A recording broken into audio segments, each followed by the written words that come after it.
Fala pessoal, tudo bem com vocês? Bora falar do Timão porque teve reunião por Rojas, as consequências da saída, inclusive financeiras, e um sábado absolutamente decisivo para o Timão. Chega mais, eu sou o Chico Garcia, inscreva-se no canal e vamos juntos!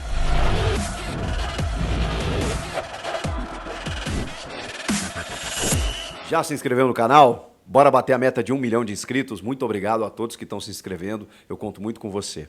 Vamos falar do Corinthians porque essa situação do Rojas, eu antecipei boa parte do que saiu hoje, do que foi definido hoje no vídeo anterior. Fico muito feliz quando isso acontece, porque realmente tinham me batido que a rescisão inclusive já estava assinada, que ele não jogava mais pelo Corinthians, isso complementando a informação inicial trazida pelo Benjamin Bach, né? Sempre importante ressaltar, né? Furo de reportagem a gente valoriza, né? A gente que é jornalista, ainda mais, né, de uma escola de uns 20 anos para trás, né? Hoje em dia, eu acho que a informação ela não tem mais dono, né? Até porque você tem muitas repercussões e o importante, mais importante do que você dar a informação primeiro, é que ela chegue até as pessoas, né? Eu penso assim como jornalista. Mas, enfim, apurei muitas coisas depois da informação inicial de que ele estava de saída, que ele teria saído mesmo, e aí as informações foram chegando e a gente foi complementando, né? Ele já está no Paraguai, inclusive. Houve uma reunião, e aí a informação é do Marco Belo, uma reunião virtual entre os dirigentes do Corinthians e o staff do jogador, e aí nessa reunião foi praticamente ali selado o fim, né, o fim da história entre Matias Rojas e Corinthians, algo que a gente já tinha como informação e hoje foi apenas uma formalização.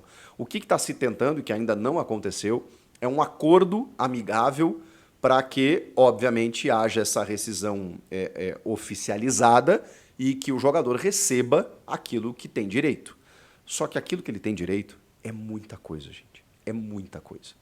E aí,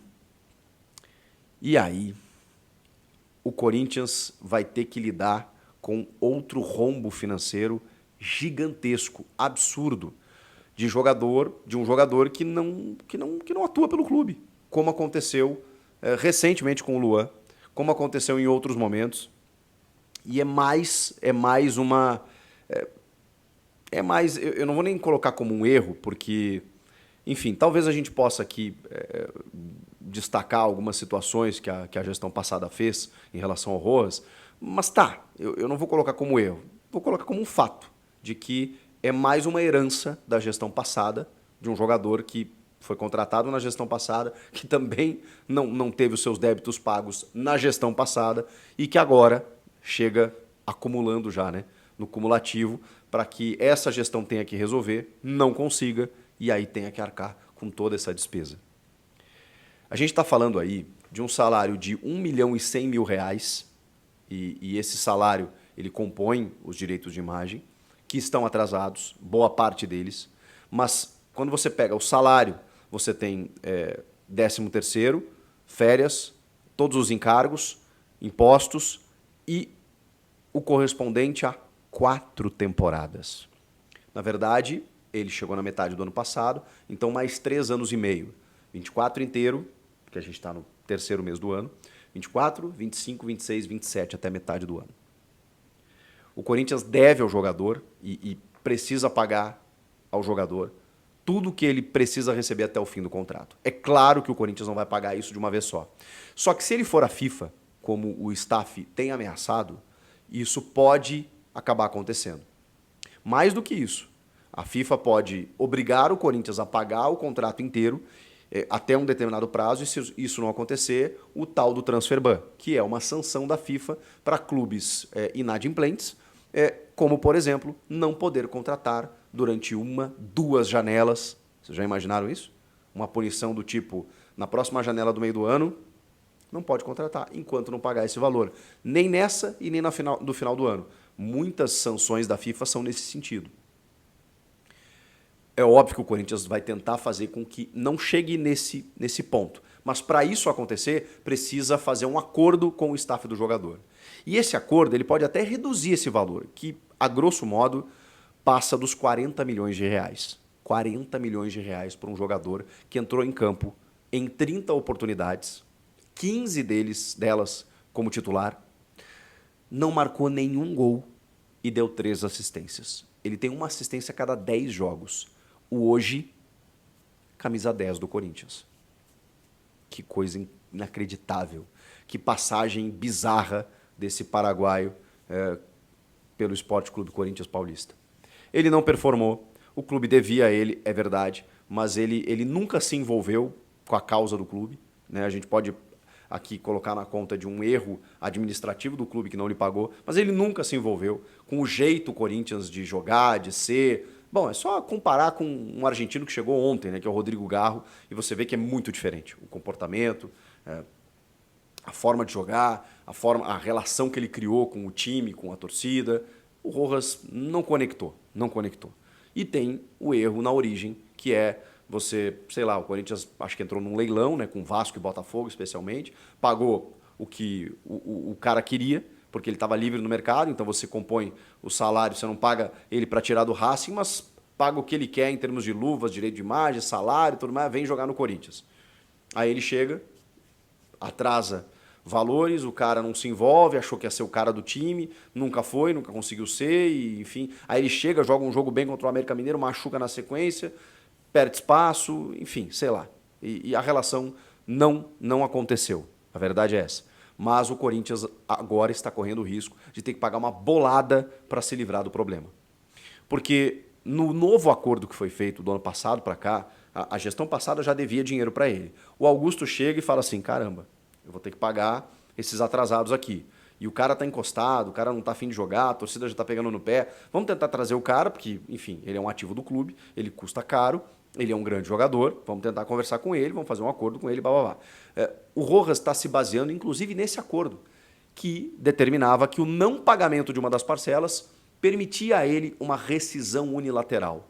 E é por isso que não caiam no papo de abandono de emprego, que ele também errou ao não comparecer no treinamento, ao se mandar do clube, ao estar lá no Paraguai. Não, ele tem a prerrogativa legal, pelo acordo que essa gestão, inclusive, a nova gestão fez com ele, de que se não pagasse uma das parcelas, ele estava liberado para poder solicitar a rescisão unilateral. E quando ele solicita a rescisão unilateral, por justa causa, por parte do empregado e não do empregador, isso causa algumas situações. Primeiro, no caso do empregador demitir o empregado por justa causa, ele manda o cara embora sem direito a nada, né? Agora, do empregado conseguir uma justa causa em relação ao seu empregador, o empregador tem que arcar com todos os custos. E mais do que isso não bate legal na FIFA.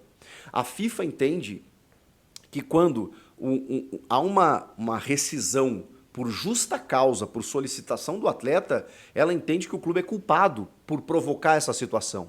E aí ela pode, inclusive, impor sanções ao clube por conta disso. Olhem o tamanho da bronca. Exatamente isso que o Augusto precisa evitar. E, obviamente, uma situação que pode se arrastar por anos, até parar na Corte Arbitral do Esporte, por solicitações na FIFA, por um período na Justiça, em que o cara vai ficar querendo receber daqui 2, 3, 5 anos. Só que isso vai contando juros, né? Só para dar um exemplo, o Corinthians pagou 100 milhões de reais só em juros por conta de pagamentos da Neoquímica Arena para a Caixa Econômica Federal. 100 milhões de reais em juros. Porque é isso, né? Você vai pagando juros. Os anos vão passando, você tem um acordo firmado em que você tem débitos e aí você só paga juros. Então, assim, não dá para correr esse risco. Não dá para contar com isso. O ideal nesse momento é fazer um acordo do tipo, tudo bem, vamos fazer aqui, ó. A gente deve, o contrato todo dele é 40 milhões. Estou fazendo aqui figuras, tá, gente? Não é uma informação precisa aqui, é só para vocês entenderem. Tá bom, vamos aqui imaginar que o staff do jogador fala assim, ó, pra gente ir embora, pra gente se liberar, eu procurar outro clube pro cara aqui e tudo mais, me dá 20 milhões de reais, metade. E aí o Corinthians vai fazer um parcelamento com ele em 2 anos de, sei lá, 1,5 milhão, 2 milhões de reais. Sou ruim de conta, né?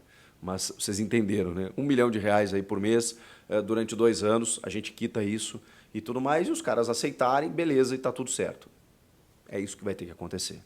Mas eu não acho que eles vão aceitar também uma redução pela metade. Pode ser que eles aceitem uma redução, pode ser que eles aceitem um acordo parcelado, mas não acho que seja uma redução tão grande assim. E aí o Corinthians vai ter que ser muito hábil para negociar, para sugerir, para propor, para tentar acalmar os ânimos, porque o cara, para ele ter vazado, é porque ele está muito pistola da vida e, obviamente, não tem mais clima para ele jogar no Corinthians. Não existe possibilidade de reversão, diferentemente do que aconteceu com o São Paulo e o Rames Rodrigues. Não existe essa possibilidade. O Rojas não veste mais a camisa do Corinthians e foi uma das trajetórias mais curtas, meteóricas e lamentáveis de um jogador com a camisa desse clube. Ainda mais vestindo a 10. Meu Deus do céu. Duílio Monteiro Alves. Meu Deus do céu. E eu faço uma perguntinha antes de ir para o próximo tópico, tem lugar no seu time, você que não é torcedor do Corinthians, para Matias Rojas? Eu falei isso no Twitter e fui amplamente detonado, porque eu acho que ele tem futebol para jogar.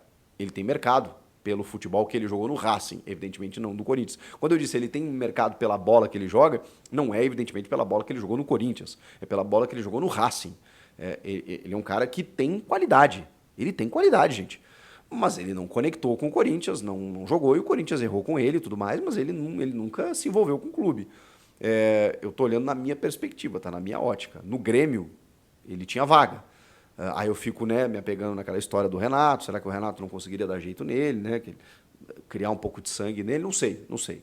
Mas ele é um cara que eu acho que ele vai jogar em algum clube, né? Ele está conseguindo sair do Corinthians e ele vai ter que jogar em algum clube. Por isso que eu pergunto, tem lugar no seu time? Falando sobre a vida que segue, o Corinthians encara o Santo André neste sábado, às 4 da tarde, na Neoquímica Arena, e joga a sua vida no Campeonato Paulista, né? Deixa eu até pegar a tabela aqui. Por quê? Porque se o Corinthians empatar esse jogo, está eliminado da competição. Se ele ganhar esse jogo, bom, se ele perder, com certeza também, né? Se ele perder o jogo, ou se ele empatar com o Santo André, acabou o Campeonato Paulista para o Corinthians. E aí, tudo aquilo que a gente já falou, né? Jogos só da Sul-Americana lá no início de abril, Copa do Brasil que pode ter agora pelo dia 12, né, contra o São Bernardo, e depois no início de abril a Sul-Americana e também o Campeonato Brasileiro. E uns 20 dias aí pelo menos parado. O Corinthians, se ele for eliminado já neste sábado.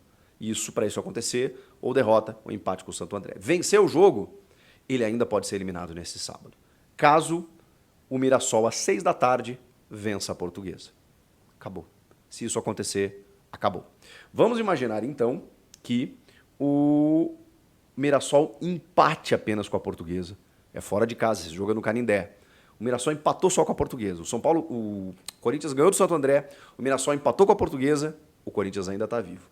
Mas ele ainda pode... Ele ainda pode ser eliminado no sábado, caso a Inter de Limeira vença o Ituano às 8 da noite. Em Limeira. Se isso acontecer, o Corinthians está eliminado. Agora, se o Corinthians vencer o Santo André, o Mirassol no máximo empatar com a Portuguesa e a Inter no máximo empatar com o Ituano, eu não diria que o Corinthians escapou. Eu diria que o Corinthians aí estaria muito próximo de uma classificação. Aí eu estaria sendo muito otimista, né? Porque aí é o Corinthians ganhar do Água Santa na última rodada e aí os 2 jogos finais desses adversários eu considero bem difícil. Aí a Inter tem que jogar contra o Santos na Vila e para quem acha que o Santos vai entregar para eliminar o Corinthians, duvido muito. O Santos está brigando pela classificação geral com o Palmeiras e o jogo é na Vila. E o Mirassol vai receber o São Bernardo, que é uma das grandes equipes desse campeonato. Então, se o Corinthians sobreviver a essa rodada, mais do que isso, a este sábado, as coisas clareiam. Mas vamos combinar que é difícil, né? Porque basta o Mirassol ou a Inter vencerem. Um dos 2 vencer os seus jogos. Se isso acontecer, acabou. É um sábado decisivo na vida do Corinthians. E aí, vocês acham que ainda dá? E o Rojas, hein? Meu Deus, comenta aqui. Inscreva-se no canal e eu volto na próxima. Tchau!